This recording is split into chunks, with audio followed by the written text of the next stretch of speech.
welcome to our panel discussion this evening. Tonight we're going to be discussing how we can support fair trade in our community. So my name is Bryony and I'm currently the Co-op member pioneer for the community of Weymouth. My name is Molly and I'm the Co-op member pioneer for Portland. Our roles are to help connect people to build a better community in Weymouth and Portland. Today we've collaborated for Fairtrade Fortnight. And this year's Fairtrade Fortnight, it runs from the 22nd of February to the 7th of March. And it's a really great chance to raise awareness for those people who grow our food, make our drinks, mine our gold, grow cotton in our clothes, grow our flowers. And unfortunately, so often these people are exploited or very often underpaid. Fairtrade's aim is to connect disadvantaged farmers and workers with consumers and promote fairer trading conditions, empowering farmers and workers to combat poverty, strengthening their position and take more control over their lives. If you want to learn more after this discussion, Fairtrade have loads of free resources available on their website, including information packs for businesses and packs aimed at children. Fairtrade is really important to Co-op. You can support these communities by shopping at Co-op. In 2019, Fairtrade celebrated its 25th anniversary in the UK, and Co-op have been there every step of the way. There's still a lot of unfairness to fight in the food chain, but Co-op are hoping they can make a difference. So let's get started and introduce our panel tonight who've given up their time to be here. So we have Linda Parry, who runs the Bridge Fair Trade Shop. Councillor John Orrell, who is a member of the council representing the Green Party, but joins us today representing Transition Towns in Weymouth and Portland. And we have Catherine Bennett, who is representing Portland for the Planet, an initiative to help Portlanders of all ages help look out for the planet. Thank you again, guys, for taking your time out of your schedules to help us with this. So let's start the questions. If first we could ask Linda, obviously we just spoke a bit about a fair trade, but could you just talk about what fair trade is? According to Fairtrade Foundation, fair trade is about better prices, decent working conditions, local sustainability, and fair terms of trade for farmers and workers in the developing world. Fair trade as a concept is centuries old.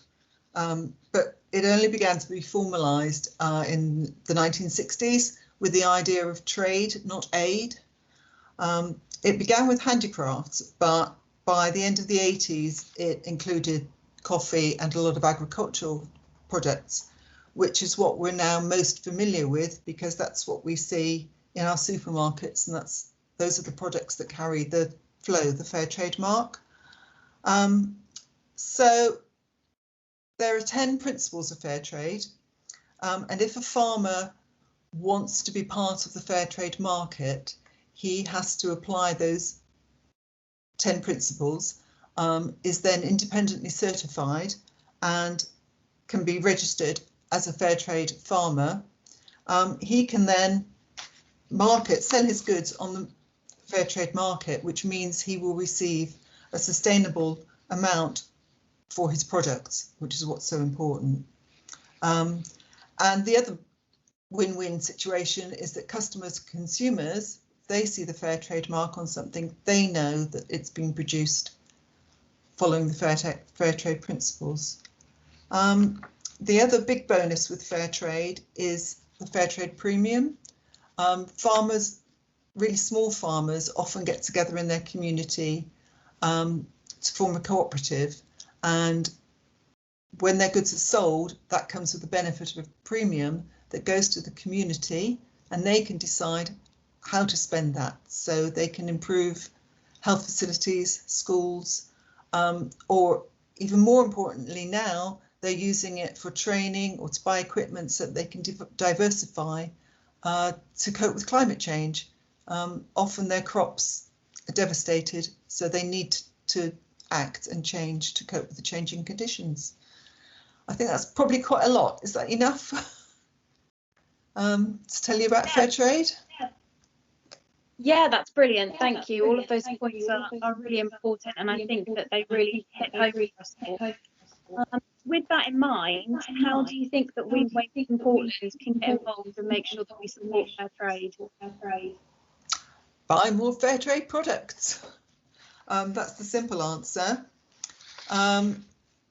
Actively seek out and support. There are lots of businesses that advertise that they sell Fairtrade. It's not just us. I mean, there are lots of businesses, lots of cafes that serve Fairtrade tea and coffee. Seek them out and support them. You mentioned there's lots going on. The Fairtrade Foundation have got a virtual festival going on during the fortnight. Loads of different things happening, a whole variety of things, music, stories, as well as interviews, cooking ideas, all sorts of things online. So go online and have a look at that. Also, follow and support the Fairtrade Foundation and Tradecraft Exchange with the campaigns that they get involved with, because their campaigns are usually about fighting trade injustice. So they need all the support they can get. The other thing is, John will know more about this than I do. Back in 2004, a group of Fairtrade supporters got together to form the Weymouth and Portland Fairtrade Forum and actually managed to get Fairtrade status for the area. It was a Fairtrade zone status. That has sadly gone dormant now, but if there are enough interested people, it would be good to revive that and get together and get a new directory of Fairtrade businesses and get that support going again. So that would be really good. Thank you as well pointing out the virtual festival. Obviously, that's such an easy thing for everyone to get involved with. Yeah, and there are lots and lots of different, a whole variety of things happening. So. And a lot of the resources online, they're aimed at both businesses and customers. So if you're a small business or if you're a customer, there's lots of information to read on there. There's also a lot of information for schools, for children to get involved in Fairtrade. Children know far more about Fairtrade than adults do, I find. When they come into the shop, they're really clued up on the issues. Next, if we can speak to John, just a couple of questions. So why is it important that we as a community invest in a sustainable future? Right, well, I'll take that in two bits. If I can talk about what sustainable future means, and then I'll go how the community achieves that, because it's absolutely fundamental. The idea of sustainability is something that can carry on through time. It can reproduce itself. It doesn't degrade the earth. And that's the problem we have with our current way we run the world. We're degrading it, we're exploiting it, the people, the planet, and we literally can't carry on. If we keep going like this, we're going to make the animals extinct and us extinct. So in the only future will be a sustainable future. We have to change the way we work with nature and ourselves. So that's the future bit. How the community comes in, that's something that almost needs to be rediscovered. In the past, local communities like Weymouth would have been pretty self-sustainable. They'd have got their food from the local fields, they'd got their fish from the sea. Now we don't. We get it from all over the world, from New Zealand, from Chile. It's all cheap, exploits the third world, exploits nature. So to be a sustainable future, that's where the community comes in. We have to rediscover those ancient skills that our forebears knew, how to grow their own food, how to repair things, so that we don't just keep throwing things into landfill or incinerating them. We repair them, or we don't buy them in the first place. So the way the community comes in is finding that Fairtrade is actually one of the fundamental parts of that. A way of remembering it is LOAF.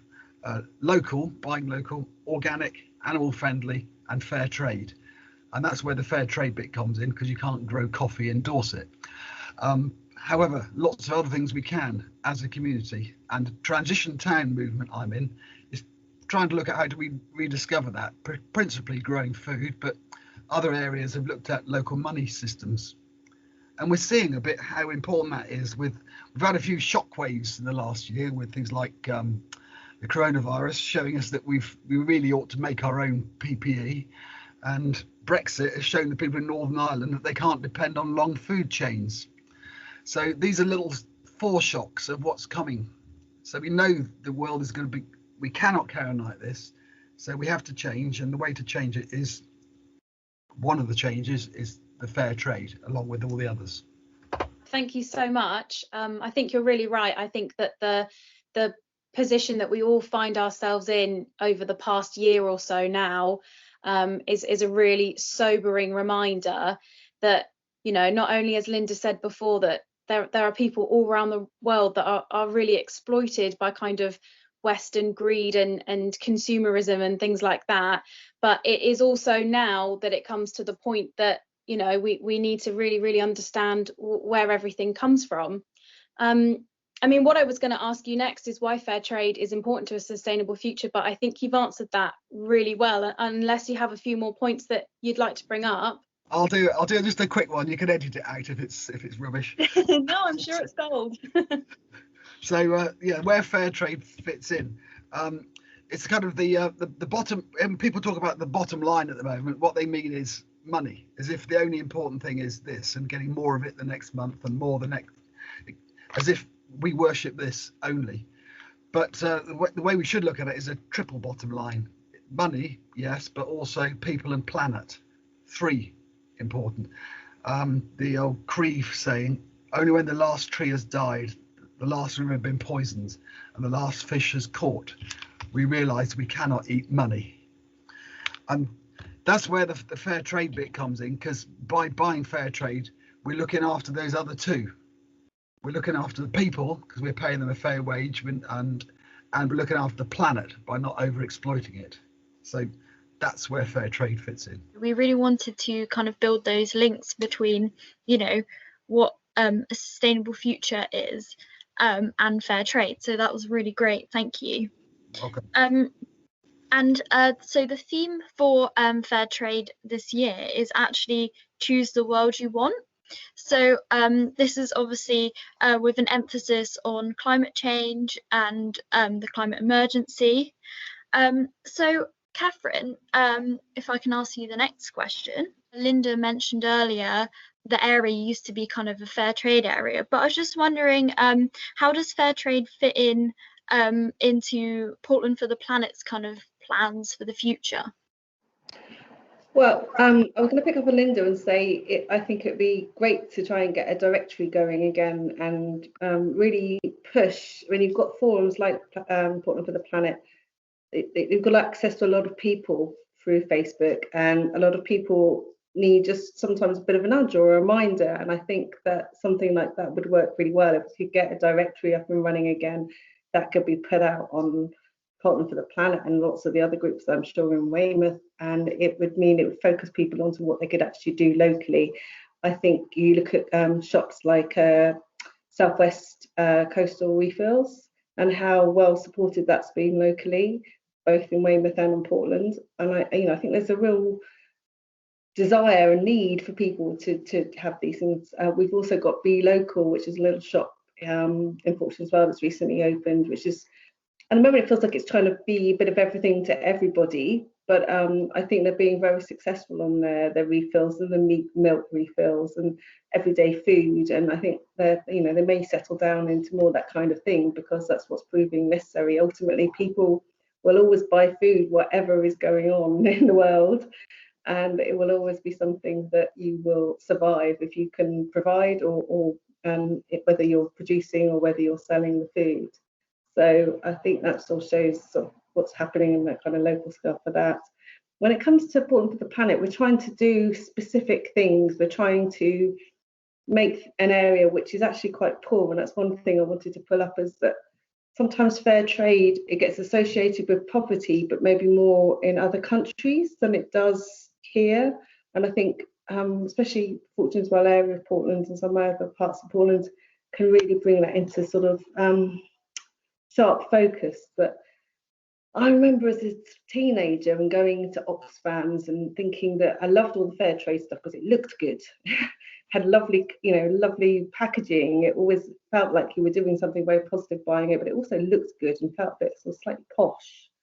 And I think there's been an element of a lot of the greenwashing. They buy lots of nice stuff that's green and eco-friendly, and it's been something that's been more for, shall we say, slightly more well-heeled people, and it hasn't really encouraged or been part of the lives of people living in normal communities like in Portugal as well. And so it'd be nice to sort of pull that in. And we're trying to look at actually having growing areas, whether that's a community allotment. We've also got fruit and nut trees that are going in sort of general community areas as well with the Portland Town Council agreement. We're working on schemes of people growing and then also cooking and having community events where we cook and eat that food together. But we're also trying to start looking at trying to get a climate emergency centre off the ground, which is hope that it would be sort of improve the health and the wealth, if you like, but in the green way of the community. And it will look at encompass lots of things. So maybe it would deal with obviously growing skills and community growing areas, but it would also look at cooking skills, repurposing skills, whether that be furniture or bikes or computers or whatever it might be, but so that it becomes a focus for environmental issues and actually making an area much more, well, a lot less susceptible to the kind of issues we're going to face as we go further into this climate emergency. So it's very focused on us and here and now, but it's echoing things that are going to be happening all over the world, and people having to kind of hone down into their own community and find their own way of dealing with things and making them much more ready for what we're going to face. And as I say, accepting that we won't be able to perhaps have the supply chains that we have now, and even the produce that we have now, and having to think about what we're going to do about that and how we're going to cope with that. You obviously have so many ideas, and it's so lovely to hear so many local ideas here that we can get going with and hopefully drum up some support from. That would be fab. So if we think back to earlier when Linda was talking about how the farmer becomes a fair trade farmer all the way back through that supply line, so we really need that transparency there. Why do you think that transparency is so important when it comes to the food that we eat? It's important because I think we're all becoming a lot more aware of what we eat, as in what's in it, what it does for us, what it doesn't do for us. Especially anyone that's parent starts very much thinking about what they're putting into their children's bodies. But I think it's also very much, as the others have said very clearly and very succinctly, that it's about knowing that you're not being destructive by what you're consuming, whether that's food or clothes or otherwise, but particularly food, because we have to consume that whatever we do. And it is that knowledge that you're doing not only the right thing, but something that's actually sensible and positive. That it is the only way we can go, which John Old pointed out very well. We can't carry on the way we're going, and therefore we have to find or feel our way into a better future. And this started, say, this late 80s. This has been going on a while, but I think it maybe didn't filter into the brains of people as widely as it could have done, and I'm hoping it will start filtering in more and take on the fact that it needs to draw people with them, and not always people that have many means in which to change their lifestyles as well. So I think that's something we do really need to think about, how we pull in everybody, not just people that are willing to take it on board because it's a good thing to do. Absolutely, making our own health, our own sustainable future, and our responsibility for everyone in those industries, making that more accessible and making sure that, you're right, everyone understands it, but also that everybody has access to be able to make those changes. I agree, I think is really, really important.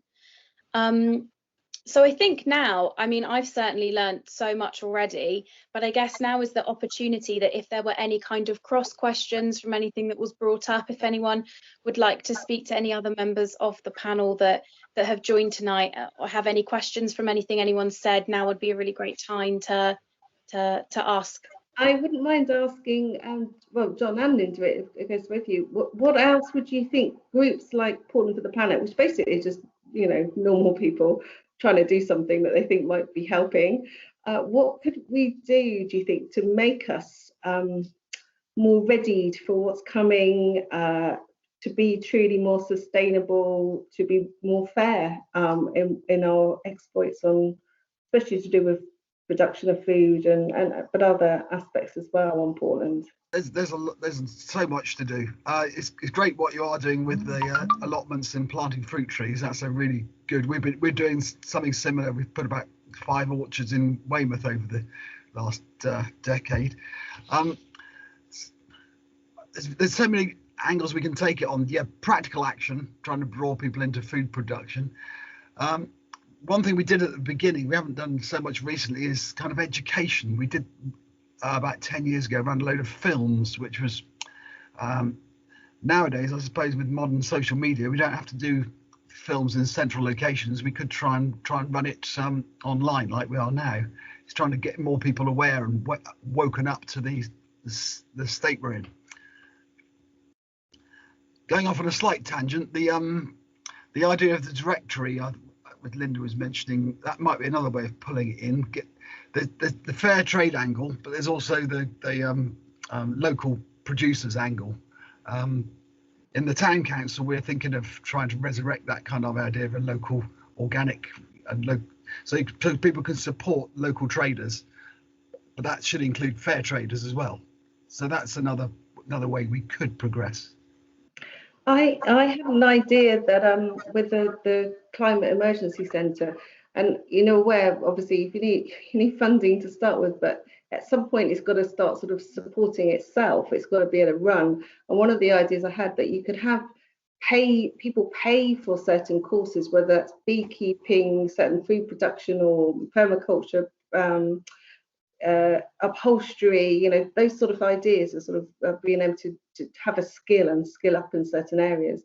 But the people paying for the courses would then help fund for the courses to be run in the community for free as well, so that it would kind of be cyclical like that paying customers would then help pay for people that can't afford it or are just part of the community, and we want to be able to roll out things to the community as well.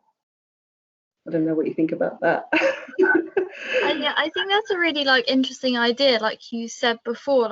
Sometimes there's this idea that maybe making more sustainable choices might be more expensive or more difficult, but I think, like you say, just making it really accessible and easy for everyone to join in, will definitely encourage people to make those changes. I mean, one small way I can think of, I gave recipes to friends. I was, just deodorant and washing powder and things, like homemade ones, versions. There was lots and lots of bicarbonate of soda usually, but if you sort of give people, just text them the recipe, then they were like, "Oh, I made that because you texted me the recipe." So they hadn't had to go to any major effort, so they did it. And I find, things like that in a small way, if you had a little workshop on how to make these things, come along with a few items, and then people would, once they've done it once, they feel that they can do it. It's just that encouragement to do something sometimes or make a change. Yeah, in transition time language, a lot of this is called the reskilling.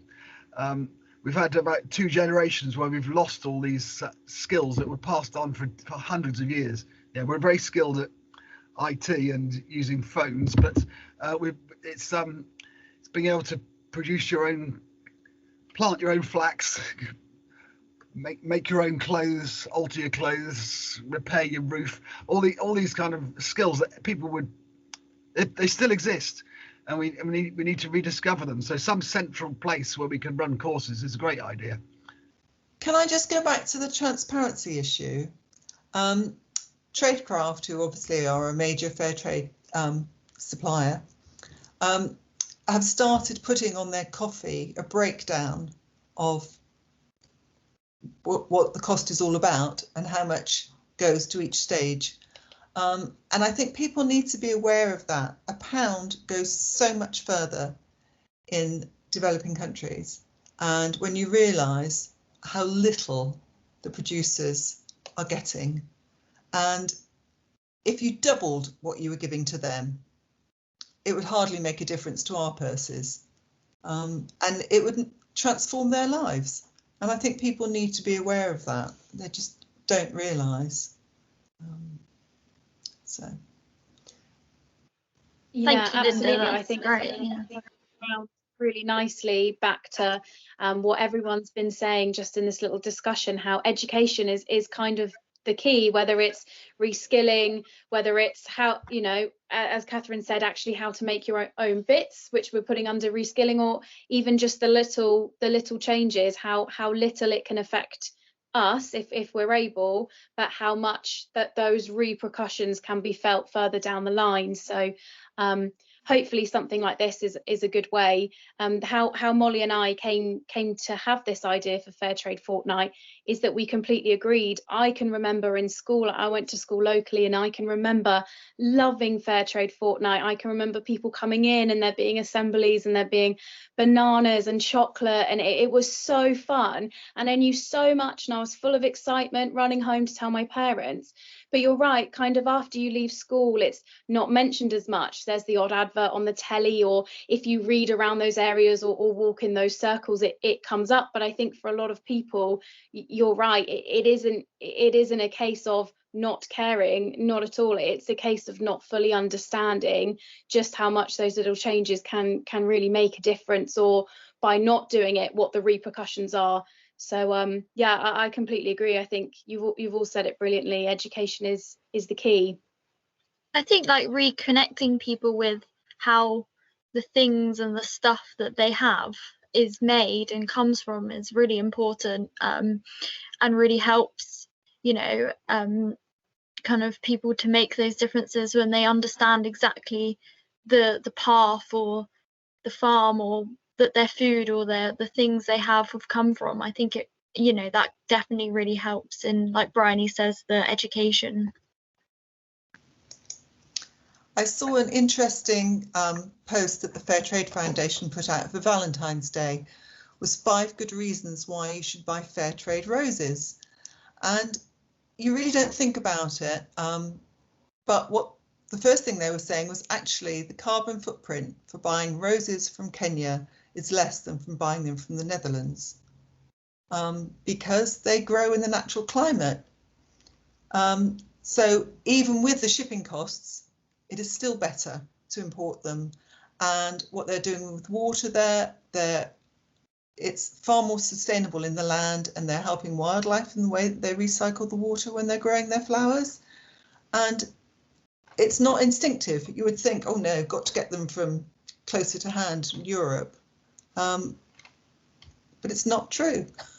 And like you say, until you read about that, you just assume certain things. I think someone brought up greenwashing earlier, and I think that's definitely the case in a lot of situations.